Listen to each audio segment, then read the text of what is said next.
a la justicia. Tenemos en la línea ni más ni menos que a la gran periodista de investigación, Anabel Hernández, a quien saludo con afecto. Anabel, buenas tardes. ¿Qué tal, Julio? Buenas tardes y buenas tardes a tu auditorio. Gracias, Anabel. Pues 5 años ya a la distancia. ¿Qué ha sucedido? ¿Qué ha pasado? ¿Qué reflexión tienes a estas alturas, Anabel, de lo que ha sucedido con el caso de los 43 estudiantes de Ayotzinapa? Bueno, Julio, realmente, así como tú lo comentabas, son días de reflexión sobre lo que pasó esa terrible noche y lo que pasó todavía en la madrugada del 27 de septiembre de 2014. Yo, como sabes, he estado investigando el caso durante mucho tiempo. En los 2 primeros años produje este libro, La verdadera noche de Iguala, pero yo he seguido investigando durante estos 5 años. Esa es la verdad. Pienso que quienes hemos estado cerca del caso, hablando con los familiares o hablando con los testigos de los vecinos que vieron aterrorizados lo que pasó esa noche, hemos quedado impactados y es una huella que quedará para siempre en nosotros, porque no se puede simplemente dar la vuelta a la página y decir, bueno, pues son 43, faltan 40,000 personas, son unos más y basta. No, me parece que lo que es fundamental en este caso de los 43 es que es la primera vez que se arrojan datos concretos, reales, periciales, de documentos que hablan de que esta desaparición forzada el gobierno de Andrés Manuel. Perdón, Anabel, se escucha muy distante. Si te pegas un poco más a la Sí, bocina, sí. ¿sí me escuchas Sí, ahí mejor? ahí mejor, sí. Disculpa, sí. Uh-huh.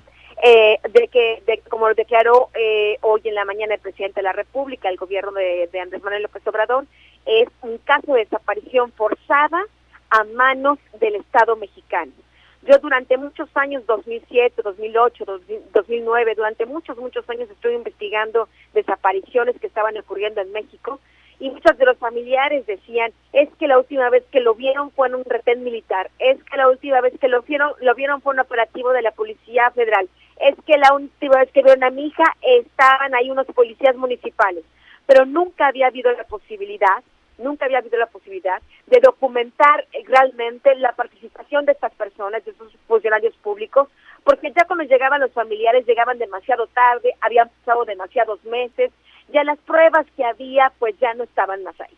El caso de los 43 estudiantes es fundamental para México, porque ahí sí hay pruebas que indican que estaba el ejército presente, que estaba la Policía Federal presente, que estaban miembros del CISEN presentes, que estaban miembros de la Policía Federal Ministerial, es decir, la propia gente de Murillo Karam, la propia gente del señor Tomás Herón de Lucio, que era el entonces jefe de la Agencia de Investigación Criminal, fueron pues y parte de la historia, porque de acuerdo al expediente de Ayotzinapa, que yo sí lo he leído, y que tengo una muy buena parte del expediente que no está tachado, así que vienen ahí los nombres y apellidos de las personas.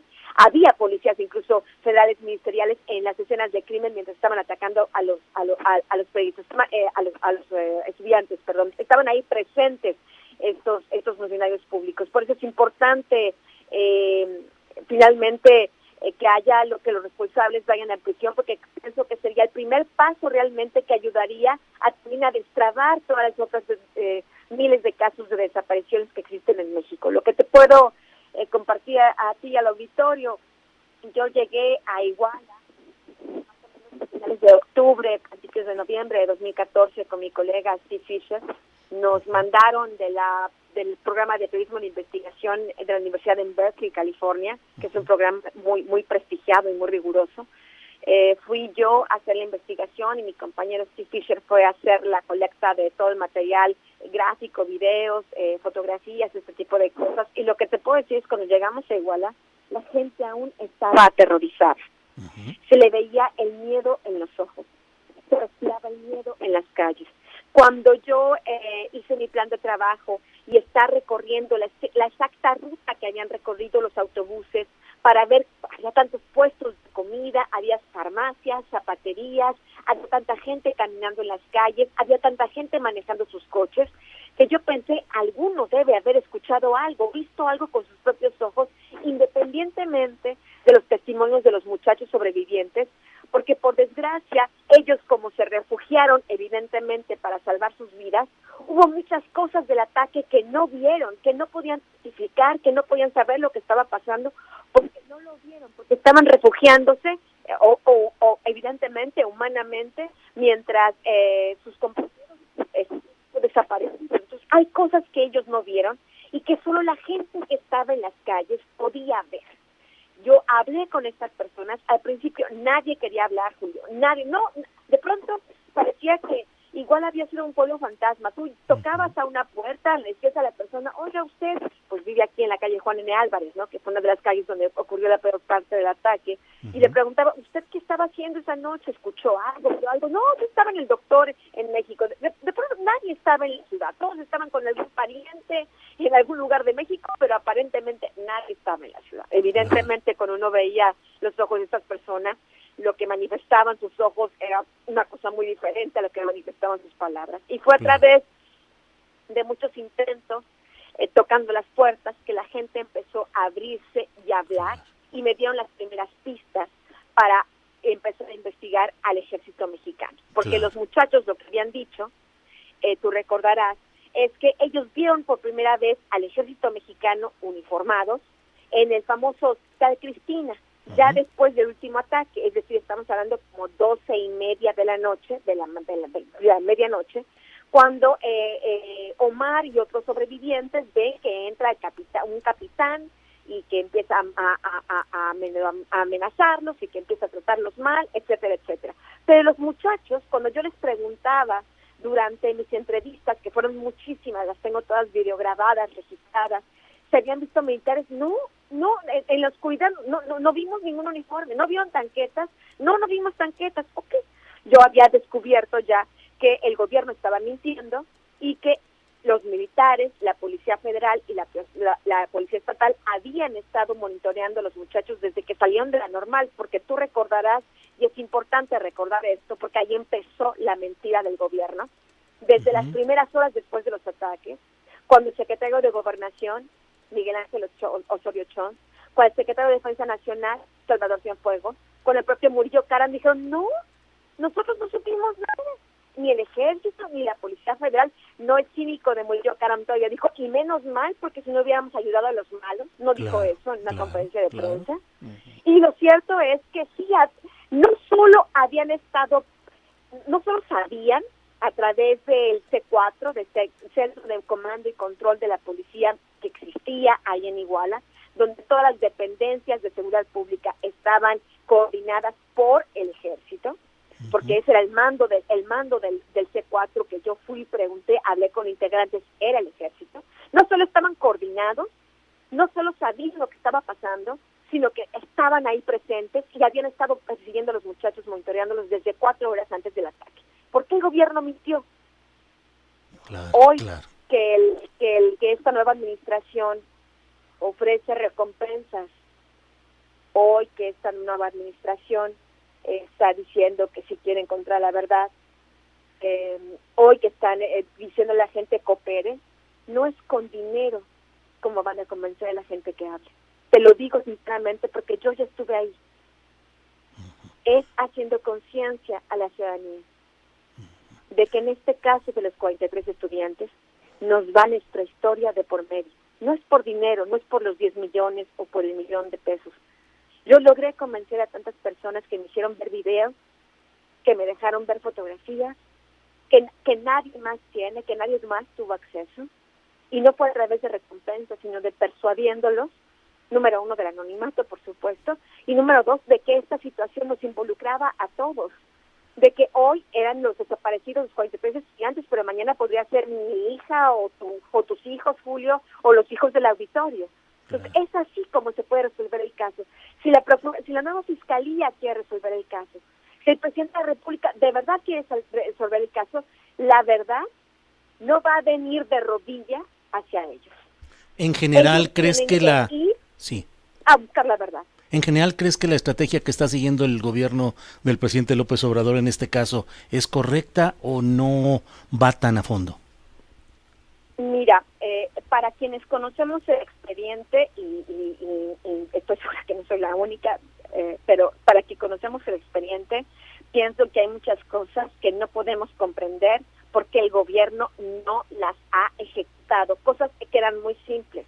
Uh-huh. Por ejemplo, ¿por qué no nos habla de nuevos interrogatorios a los militares del 27 Batallón de Infantería? Yo pensaba de verdad que hoy, ansiosamente yo estaba pensando que en este informe que iban a dar, iban a decir, y ya los interrogamos, y ya les preguntamos por qué mintieron y por qué se contradijeron en todas sus declaraciones, y ya les preguntamos por qué torturaron, porque también lo importante era capturar a las personas que torturaron, a los que ya están hoy siendo liberados, estas pobres personas que fueron brutalmente torturadas, y preguntarles a los federales, preguntarles a los marinos, preguntarles a la Policía Federal Ministerial, ok, torturó, está bien, ese es un delito, pero ¿por qué torturó?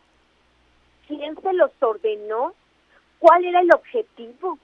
Claro. ¿Qué verdad querían ocultar? Son preguntas indispensables que no se requiere ser un genio para hacerlas, y yo no sé por qué hoy no se presentó un informe sobre esto. ¿Por qué los policías federales, por ejemplo, lo sé por los propios abogados de los padres de los estudiantes que desaparecieron, que desde el año pasado, desde el 2018, estaban plenamente identificados por un testigo y no hay la menor duda, incluso ya por todas las referencias de dónde estaban las patrullas, etcétera, etcétera, al menos 2 policías federales con nombre y apellido. Están sus nombres en mi libro La verdadera noche de igual. Están ahí ya identificados también, la propia Comisión Nacional de Derechos Humanos se identificó porque un testigo se atrevía a decir, sí, yo los vi, los reconozco que estaban ellos ahí cerca del puente del Palacio de Justicia, de donde desaparecieron otros muchachos, otro grupo de los 43. Se supone que el gobierno, la Procuraduría General de la República, la del viejo gobierno, la de Enrique Peña Nieto, había solicitado ya una orden de aprehensión contra estos 2 funcionarios públicos de la Policía Federal a un juez. Pero el juez rechazó esta orden de aprehensión diciendo que la había hecho mal.